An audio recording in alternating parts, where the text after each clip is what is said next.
ঘৰত কোনোবা আছেনে? ভোলা ভোলা বগাই আহ বহ ইয়াতে। কি কৰিছিলি তই? এনেও বিচনাতে পৰি কিবা আকাশ পাতাল ভাবি আছিলোঁ। হয় নেকি? মই মাক মাতি দিছোঁ, তোক মায়ে চিনি নাপায় নহয়। উম মা চোৱাহিচোন কোন আহিছে। কি হ'ল ভোলা? ভাইটি বহিছা? হয় খুৰী। মা ই বগাই, তোমাক যেন কৈ থাকোঁ মোৰ ফ্ৰেণ্ড, ইয়ে বগাই। হয় নেকি? হয়। নমস্কাৰ খুৰী। নমস্কাৰ।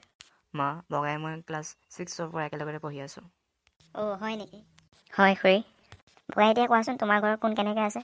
খুৰী মই আহোঁতে মায়ে পাপাক গালি পাৰি আছিল ৰাতি মদ খাই অহাৰ বাবে, আৰু পাপাই তাকে শুনি আছিল। বাকী বা দিল্লীত থাকে, তাই কিবা এটা জব কৰি আছে, আৰু তাইৰ কথা এতিয়া মই কি কৰি আছে ক'ব নোৱাৰিম। আৰু ভাইটি মামাৰ ঘৰত থাকে বৰ্তমান, সিও কি কৰি আছে মই ক'ব নোৱাৰিম আপোনাক। বগাই এই কি বকি আছ? তোক সুধিছে ঘৰত কোন কেনেকৈ আছে। মইতো তাকেই কৈছোঁ। নহয়ও জধা, তোৰ ঘৰত কেইজন সদস্য আছে সেইটো সুধিছে। সেইটো কথা। হয় জধা। খুৰী আমাৰ ঘৰৰ সদস্য প্ৰায় 40জন। আমি মানুহ 5জন, গৰু 7টা, ছাগলী 13টা, হাঁহ 5টা, মেকুৰী 1টা, কুকুৰ 2টা আৰু গাহৰি 7টা খুৰী। হয় নেকি? বগাই তই কি বকিছোঁ? আহোঁতে ক'ৰবাত লেটিঙৰ কোমোদত সোমাই আহিলি নে ভাং খাই আহিলি?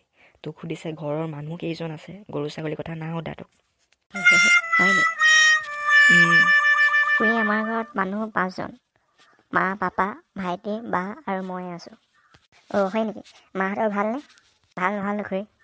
বাৰু বগাই তুমি বহা, মই ভিতৰত অলপ কাম কৰোঁগৈ, আৰু আজি থাকিবা দেই। এনেও তোমালোকৰ পৰীক্ষা সদায় দিলে। ঠিক আছে খুৰী, আপুনি কাম কৰকগৈ, মই বাৰু থাকিম। বাৰু বগাই তোৰ পঢ়া শুনা কেনেকুৱা চলিছে?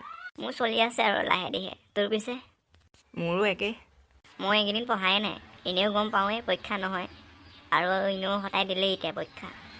মই আগতে গম পাইছিলোঁ মোৰ পৰীক্ষা সদায় দিব বুলি, সেইকাৰণে পঢ়াই নাই আছিলে। পঢ়িলেও কি হ'ব, যেতিয়া পৰীক্ষা হ'ব তেতিয়ালৈ মই পঢ়াখিনি পাহৰিয়ে থাকিম। সেইকাৰণে পঢ়াতকৈ নপঢ়াই ভাল। তাৰ বুলি মই পৰীক্ষা 4 দিনৰ আগতেই বহিম আৰু এক্সামটো দিমগৈ আৰু। হয় নেকি? মই কিন্তু অলপ চলপ পঢ়ি আছিলোঁ বাৰু, পিছে এতিয়া বন্ধ দি দিলে নহয়, পঢ়িবলৈ মন নোযোৱাই হ'ল। বাদ দে এতিয়া পঢ়িবলৈ, যেতিয়া পৰীক্ষা হ'ব নহয়, এনেও ন'টিচ আহিব নহয়, তেতিয়া পঢ়িবি আৰু।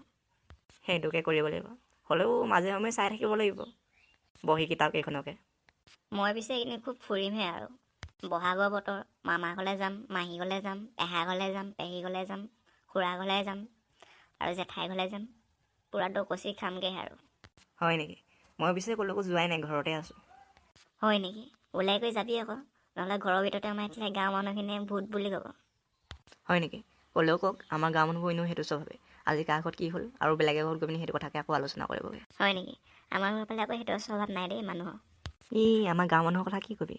বিয়া এখন পাতিলেনো গোটেই হুৰহুৰাই আহিব সৰুৰ পৰা ডাঙৰলৈকে খাবলৈ, কিন্তু কাম কৰিবলৈ মাতিলে হ'লে এটাও নাহে, তই চাহটোও নেদেখ তাৰ। হয় নেকি? বগাই তোমালোকৰ দুইটা বন্ধু বেছ জমিছে ন? হয় খুৰী। আহা চাহ দিছোঁ, আহা ভিতৰলৈ আহা। ভোলা বগাই চাহ খাবলৈ ভিতৰলৈ লৈ আহ। হ'ব মা, তুমি ব'লাচোন। বগাই আহা দেই, চাহ ঠাণ্ডা হ'ব আকৌ। ঠিক আছে খুৰী। ব'ল ভোলা, চাহ ঠাণ্ডাই হ'ব। চাহৰ চেঁচা মাছৰ কেঁচা খাব নোৱাৰি নহয়। হয় নেকি? ব'ল হাঁহিব নালাগে, দাঁতকেইটা আজি বেছি ব্ৰাছ কৰিলি নেকি? আঠে দিয়া। ব'ল। পিছে বন্ধুসকল, আজি ভিডিঅ'টো চাই কেনে লাগিল? যদি ভাল লাগিল কমেণ্টত জনাব, আৰু লাইক কৰিব ভিডিঅ'টো, আৰু লগতে চেনেলটো ছাবস্ক্ৰাইব কৰিব। তেতিয়া বন্ধুসকল, মই চাহটো খাই লওঁগৈ, আৰু আপোনালোকে একাপ চাহ খাই লওক।